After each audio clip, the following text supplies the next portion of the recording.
वाराणसी में खेलो इंडिया अभियान के अंतर्गत गंगा घाट के रेतीले तट पर रंग बिरंगी पतंगों ने आसमान को उत्सव में बदल दिया। 12 और 13 जनवरी को आयोजित इस पतंग प्रतियोगिता में 16 टीमों ने हिस्सा लिया और खेल, संस्कृति व परंपरा का अद्भुत संगम देखने को मिला।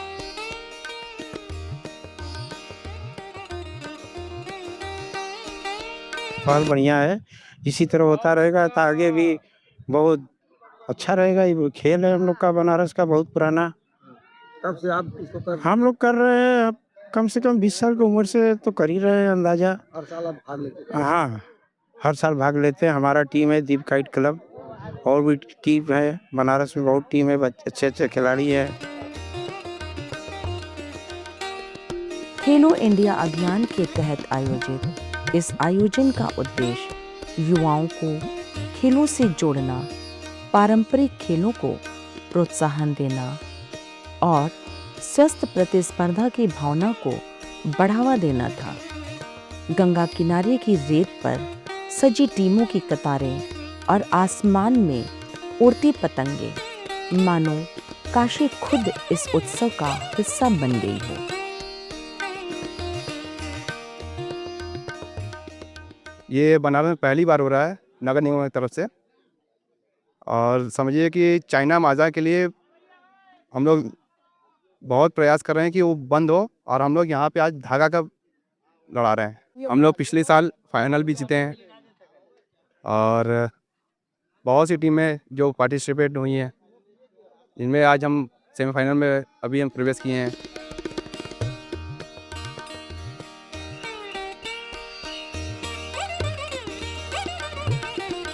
12 और 13 जनवरी 2 दिनों तक चली इस पतंग प्रतियोगिता में कुल 16 टीमों ने भाग लिया। प्रतियोगिता नॉकआउट आधार पर खेली गई। इसमें तकनीक, धैर्य और रणनीति तीनों की परीक्षा हुई।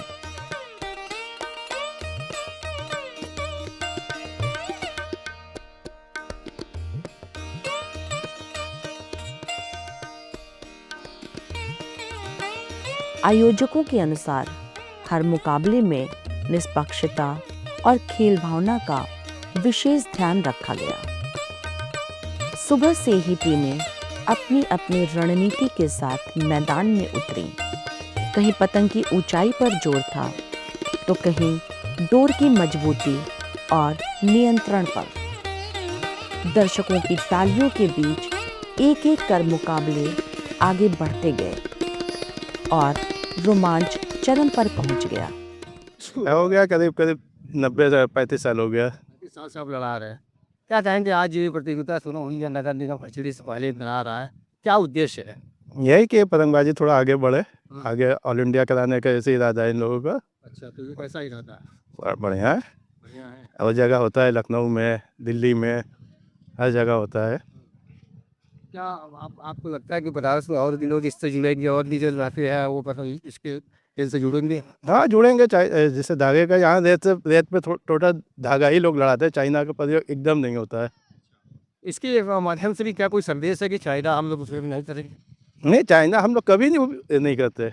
यहाँ जैसे ना 30-35 साल हम लोग लड़ा, टोटल धागा। हाँ, धागा और शादी का। हाँ, रेशम का, नैलून का कोई नहीं, सिर्फ धागा लड़ता है।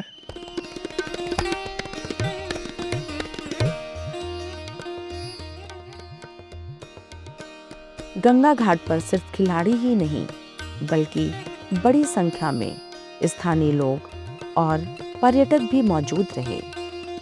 बच्चों से लेकर बुजुर्गों तक हर कोई इस रंगीन नज़ारे का आनंद लेता दिखा। अभी तक का जो सेकेंड राउंड में प्रवेश करने वाली पहली टीम जो है 50-50 काशी काइट क्लब हुई है। खेलो इंडिया अभियान का लक्ष्य केवल आधुनिक खेलों तक सीमित नहीं है, बल्कि पारंपरिक खेलों को भी नई पहचान देना है। इस पतंग प्रतियोगिता ने साबित किया कि परंपरा और आधुनिक खेल भावना साथ साथ चल सकती है। मैं पतंगबाजी भी करता हूँ और कई बार टूर्नामेंट करवाया, यहाँ आयोजन मैं करता रहता हूँ हमेशा। और ये मौका हमको मिला आदरणीय अशोक जी के नाते, महापौर के नाते। उन्होंने बहुत कहा कि तुम्हें ये सौभाग्य मिला एक टूर्नामेंट कराने का, और आज ये बहुत सफल टूर्नामेंट हो रहा है। और आए थे, उन्होंने बोला कि नेक्स्ट ईयर हम ये अमाउंट और बढ़ा करके हम 5 लाख, 2.5 लाख, 1,51,000 का इनाम करेंगे। जो इनाम इस बार 51,000, 21,000, 11,000 का है। तो ये बहुत बड़ी बात है, बनारस के लिए बहुत अच्छी चीज़ है। और हमारे बीच जो ये अशोक तिवारी जी हैं, उन्हीं के दम पे ये टूर्नामेंट हुआ है, आगे भी होगा। और हम लोग यही चाहते हैं बनारस के अंदर बनारस का खेल बढ़े। पतंगबाजी बहुत पुराना खेल है बनारस का, लेकिन हवा के चलते ये कभी भी ओलंपिक में आ नहीं सका। नहीं तो पतंगबाजी बहुत अच्छा, हेल्थ के लिए बहुत अच्छा चीज़ है, आँख की रोशनी के लिए बहुत अच्छा चीज़ है। 2 दिनों की कड़ी प्रतियोगिता के बाद समापन समारोह का आयोजन किया गया। इस अवसर पर मुख्य अतिथि के रूप में वाराणसी नगर के महापौर श्री अशोक तिवारी उपस्थित रहे। मुख्य अतिथि द्वारा विजेता टीमों को पुरस्कृत किया गया।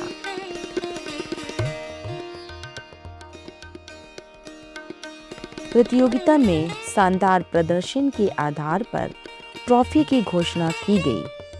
पहला स्थान बनारस काइट क्लब, दूसरा स्थान फायर काइट क्लब और तीसरा स्थान एयरलाइंस काइट क्लब का रहा।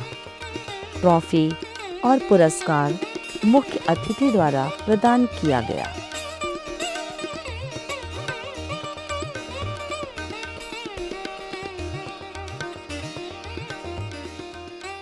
आज बनारस में प्रतियोगिता तो हो रही थी पतंग की, जिसमें हम लोगों ने भाग लिया। 4 गेम हम लोग ने जीता, 3 गेम। फाइनल में हम लोगों ने हार गया। हम लोग ने काटा कम से कम 10 पतंग हम लोगों ने काटा। और यही बोलेंगे बनारस में सबसे कि हर चीज़ मंजा महंगा लेने से नहीं होता। हम लोगों ने सस्ता डोर उड़ा के काटा है। कमल चाचा ने बहुत अच्छा डोर दिया है। सब लोग उन्हीं के दुकान से शॉप जाइए, लीजिए। बहुत ही अच्छा डोर है। हम लोगों ने फाइनल में हारा है। अगर आगे कभी टूर्नामेंट होगा तो उसमें भी भाग लेंगे, लड़ाएंगे पतंग। इसका जो भी श्रेय माननीय प्रधानमंत्री जी को है, जो कि माननीय प्रधानमंत्री संसदीय क्षेत्र है और हमेशा वो परंपरागत खेलों को आगे बढ़ाते हैं और सांसद खेल प्रतियोगिता भी कराते हैं। वही हो, तो आज उन्हीं के प्रेरणा से ये हम काम करा रहे हैं। काशी की धरती पर खेलो इंडिया अभियान के तहत आयोजित यह पतंग प्रतियोगिता न केवल खेल आयोजन रही, बल्कि युवाओं के लिए प्रेरणा और शहर के लिए गौरव का क्षण भी बनी।